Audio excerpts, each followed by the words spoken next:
कल्याण डोंबिवली महानगरपालिकेची जी भरती झाली होती त्या भरतीमध्ये ज्यांची निवड झालेल्या अशा निवड झालेल्या सिलेक्टेड कॅन्डिडेटचं आणि जे वेटिंग लिस्टला आहेत अशा कॅन्डिडेटसाठी डी व्हीसाठी डॉक्युमेंट म्हणजे कागदपत्र पडताळणीसाठी त्याचं वेळापत्रक जाहीर झालेलं आहे, त्यांना बोलवण्यात आलेलं आहे. त्याच्यासाठी कोणती कोणती कागदपत्र लागणार आहेत त्याच्या रिलेटेड बघा कल्याण डोंबिवली महानगरपालिकेकडून हे उमेदवाराकरिता सूचना आलेल्या आहेत. हे 27 तारखेचं आजचंच लेटर आहे कल्याण डोंबिवली महानगरपालिकेचं.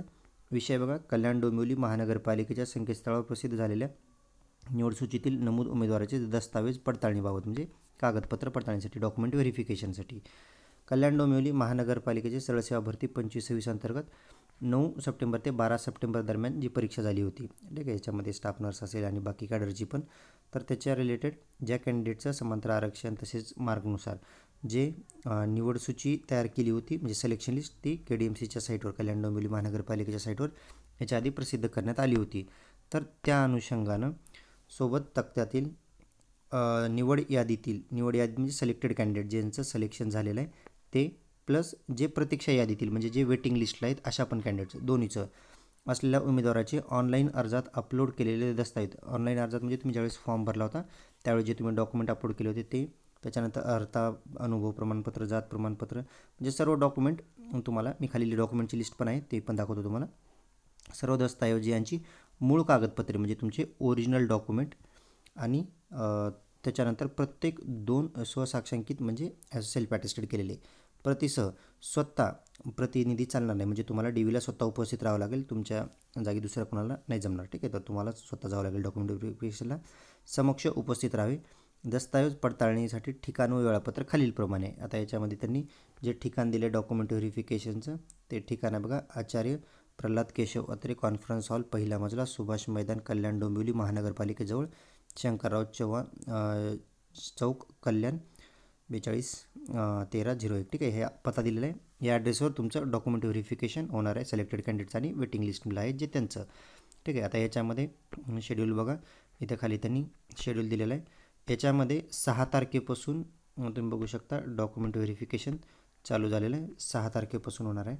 बघा सगळ्यात पहिलं स्टाफ नर्सच आहे 1 नंबरला 6 तारखेला सुरुवातीलाच, ठीक आहे. 6/4 ते आता हे 6 तारखेला बघा स्टाफ नर्स आहे, फिजिओथेरपिस्ट, औषधी निर्माता, कुष्ठरोगतज्ञ, हेल्थ विजिटर, त्याच्यानंतर क्षकिरण, त्याच्यानंतर मानसोपचार प्रयोगशाळा तंत्रज्ञ, आयाम. तर इतक्या लोकांचं, ठीक आहे, 1 ते 9पर्यंत एवढ्या लोकांचं 6 तारखेला आहे. आता बघा याच्यामध्ये पण बघा निवड यादीतील उमेदवारासाठी म्हणजे जे सिलेक्टेड कॅन्डिडेट आहे त्यांचं 6 तारखेला आहे आणि प्रतीक्षा यादीतील उमेदवारांसाठी म्हणजे जे वेटिंग लिस्टला आहेत. आता सिलेक्शन लिस्ट आणि वेटिंग लिस्ट ऑलरेडी याच्या आधी पण मी टाकली होती, ग्रुपवर पण टाकली होती, त्याच्यामध्ये तुमचं नाव बघा तुमचं सिलेक्टेड असताल तर किंवा जे वेटिंगमध्ये आहेत ते, तर यांचं तर जे वेटिंग लिस्टला आहेत त्यांचं 7 तारखेला आहे, ठीक आहे. आणि जे सिलेक्टेड कॅन्डिडेट आहे त्यांचं 6 तारखेला आहे डॉक्युमेंट व्हेरिफिकेशन. तर तुमचं यादीमध्ये नाव चेक करा, सिलेक्टेड असाल तर 6 तारखेला किंवा वेटिंगला जर नाव असेल तर तुमचं 7 तारखेला डॉक्युमेंट व्हेरिफिकेशन आहे. इथं वेळ पण दिलेली आहे, हजर राहण्याची वेळ सकाळी 10 ते संध्याकाळी 5. तुम्हाला सकाळी 10 वाजता तिथं जायचं आहे आणि जी म्हणजे स्टाफ नर्सला 10 वाजताच बोलवलं आहे, बाकी फिजिओथेरपिस्ट वगैरे यांना दुपारी 2 ते 5पर्यंत, ठीक आहे, म्हणजे याच तारखेला. तर दोघांसाठी सेम शेड्यूल आहे. 6 तारखेला इतक्या लोकांनी जायचं आहे, ठीक आहे. आणि त्याच म्हणजे स्टाफ नर्स, फिजिओथेरपिस्ट, औषध निर्माता याच्यामध्ये जे वेटिंग लिस्ट त्यांनी 7 तारखेला जायचं आहे, ठीक आहे. सकाळी 10 वाजता जावा. त्याच्यानंतर पुढले जे आहेत हे कनिष्ठ अभियंता वगैरे यांचं 8 तारखेपासून आहे, लेखापाल वगैरे इथपर्यंत. आणि त्याच पोस्टचे जे वेटिंगला आहेत त्यांचं 9 तारखेला आहे, ठीक आहे. आणि जे लिपिक टंकलेखक आहे त्यांचं 10 तारखेला आणि जे लिपिक टंकलेखकचे वेटिंगला आहेत त्यांचं 11 तारखेला, ठीक आहे. वेळ सगळ्याची समजा सकाळी 10 वाजता जावा, ठीक आहे. तर हा शेड्यूल आहे, या शेड्यूलप्रमाणे तुम्ही बघू शकता. त्याच्यानंतर नेक्स्ट उमेदवाराने उपरोक्त नमूद हजर राहण्याच्या वेळेत उपस्थित त्यांनी जी वेळ दिली ती. आता याच्यामध्ये त्यांनी सांगितलं आहे की बघा उमेदवाराने स्वतःच्या ओळखीच्या पुराव्यासाठी अर्जासोबत जोडलेला ओळखीचा पुरावा म्हणजे स्वतःचं आधार कार्ड, पॅन कार्ड काहीतरी तुम्हाला लागेल. त्याच्यानंतर स्वसाक्षांकित प्रत सोबत आणणे अनिवार्य आहे. उमेदवाराचे आरक्षित जागेकरिता अर्ज केला असल्यास त्या प्रत्यक्षाने आवश्यक असलेली मूळ कागदपत्रे म्हणजे तुम्हाला तुम्ही जर कुठल्या आरक्षणाचा ह्याच्यामधून फॉर्म भरला असेल तर तुम्हाला त्याचे कागदपत्र लागतील त्याच्यासोबत, ठीक आहे. त्याच्यानंतर बघा आता खाली लिस्टच दिलेली आहे डॉक्युमेंटची, कागदपत्र प्रमाणपत्र काय काय लागतील. एकतर SSC प्रमाणपत्र 10वीचं, त्याच्यानंतर पदास आवश्यक असलेली शैक्षणिक अर्हता पूर्ण करणारी प्रमाणपत्र. म्हणजे समजा आता तुमचं मी नर्सिंग रिलेटेड सांगायचं झालं तर तुमचं first year, second year, third year, fourth year म्हणजे GNM असेल, BSc तुमचं जे काय असेल तर तुमचे सर्व मार्कशीट, पासिंग सर्टिफिकेट, त्याच्यानंतर डिग्री, रजिस्ट्रेशन, रिन्युअल, ठीक आहे, हे सर्व डॉक्युमेंट. त्याच्यानंतर वयापराबाबतचं तुमच्या 10वीचंच पासिंग सर्टिफिकेट चालेल. त्याच्यानंतर उमेदवार मागास प्रवर्गात असल्यास संबंधित जात प्रमाण, तुम्ही जर कास्टमधून फॉर्म भरला असेल तर तुमचं कास्ट सर्टिफिकेट. त्याच्यानंतर व्हॅलिडिटी, ठीक आहे, अनुसूचित जमाती प्रवर्गातून निवड झालेल्या उमेदवारांची जात वैधता प्रमाणपत्र. कास्ट व्हॅलिडिटी नसेल तर चालतं, ठीक आहे, कास्ट व्हॅलिडिटी काही कंपल्सरी लगेच लागत नाही तुम्हाला, नसेल तर नंतर पण देऊ शकता. पण तुम्ही कास्टमधून फॉर्म भरला असेल तर तुमचं कास्ट सर्टिफिकेट तुम्हाला कंपल्सरी लागेल. त्याच्यानंतर वैध नॉन क्रिमिनल, आता हे नॉन क्रिमिनल कोणासाठी, ज्या ज्या कॅटेगरीला नॉन क्रिमिनल आहे त्यांना, जसं OBCला, NTला यांना नॉन क्रिमिनल असतं तर त्यांना, बाकी SC ST यांना गरज नाही.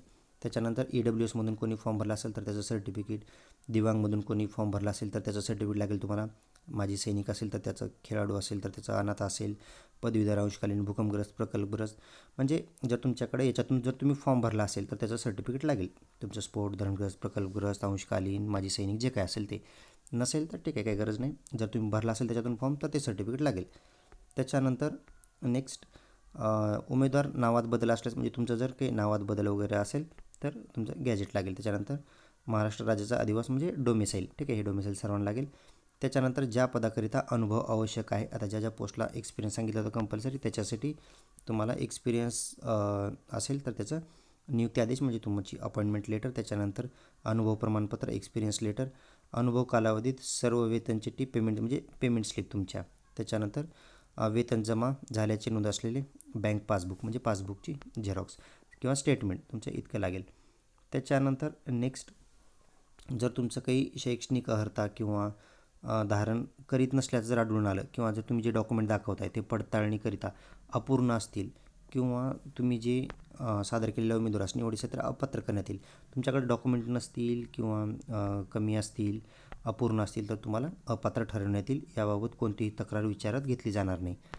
त्याच्यानंतर नेक्स्ट, पडताळणीसाठी उपस्थित न राहिल्यास उमेदवारास नियुक्तीची आवश्यकता नाही असे गृहीत धरून आवश्यक तर पडताळणी एक संधी देऊन नंतर, म्हणजे थोडक्यात तुम्हाला याच्यामध्ये त्यांनी सांगितलं की जर तुम्ही DVला उपस्थित नाही राहिले तर तुम्हाला याची गरज नाही, तुम्हाला समजा जॉबची गरज नाही किंवा तुम्हाला नाही पाहिजे असं गृहीत धरण्यात येऊन, आणि आवश्यक तर पडताळणीसाठी एक संधी देऊन नंतर. आता हे कन्फर्म नाही सांगता येत, पण ठीक आहे, काही वेळेस देतात चान्स, एखाद्या वेळेस की ठीक आहे काही अडचण असतील तर त्याच्यामुळे परत एखाद्या वेळेस चान्स देतात, ठीक आहे. त्याच्यानंतर जर तुम्ही DVला उपस्थितच नाही राहिले तर निवड रद्द केली जाईल व तदनंतर संदर्भात कोणत्याही पत्रव्यवहाराची दखल घेतली जाणार नाही. तर त्याच्यानंतर तुमची कुठलीही तक्रार वगैरे ऐकून घेतली जाणार नाही जर तुम्ही DVला नाही आले तर. नेक्स्ट, संबंधित उमेदवाराची सादर केलेली कागदपत्रे खोटे अथवा दिशाभूल करणे जर असेल तर तुम्हाच्यावर कारवाई होऊ शकते बरं का. उमेदवाराविरुद्ध फौजदारी गुन्हा दाखल केला जाईल, म्हणजे तुम्ही जर काही खोटे डॉक्युमेंट किंवा खोटे कागदपत्र वगैरे जर दाखल केले तर. त्याच्यानंतर तुम्हाला DVसाठी स्वखर्चानं उपस्थित राहायचे, त्याच्यासाठी कुठलेही तुम्हाला भत्ते वगैरे देय राहणार नाहीत. त्याच्यानंतर कागदपत्र पडताळणी आणि नियुक्ती देण्यासंदर्भात सर्वस्वी अधिकार म्हणजे आयुक्ताच्या अंडरातील आयुक्तच फायनल डिसिजन घेतील DVनंतर, ठीक आहे. तर इतक्या सूचना आहेत. तर थोडक्यात डॉक्युमेंट व्हेरिफिकेशन KDMCचं कल्याण डोंबिवली महानगरपालिकेचं 6 तारखेपासून चालू होत आहे, ठीक आहे. स्टाफ नर्सचं तर 6 तारखेला आहे. हे 7 तारखेला कोणाचं आहे, जे स्टाफ नर्सचे वेटिंगला आहेत ते, ठीक आहे. आता हे सेम असत, फिजिओथेरपिस्टचं 6 तारखेला आणि फिजिओथेरपिस्टचे जे वेटिंगला आहेत ते 7 तारखेला. औषध निर्माताचे 6 तारखेला सिलेक्टेड झालेले आणि जे वेटिंग आहेत ते 7 तारखेला, सेम असंच बघू शकता तुम्ही याच्यामध्ये. एकदा तुम्ही सिलेक्शन लिस्ट आणि वेटिंग लिस्टवाली मी जी आधी पण ग्रुपवर टाकली होती ते बघा, त्याच्यामध्ये तुमचं नाव बघा असेल तर त्या शेड्यूलप्रमाणे तुम्ही DVला जाऊ शकता.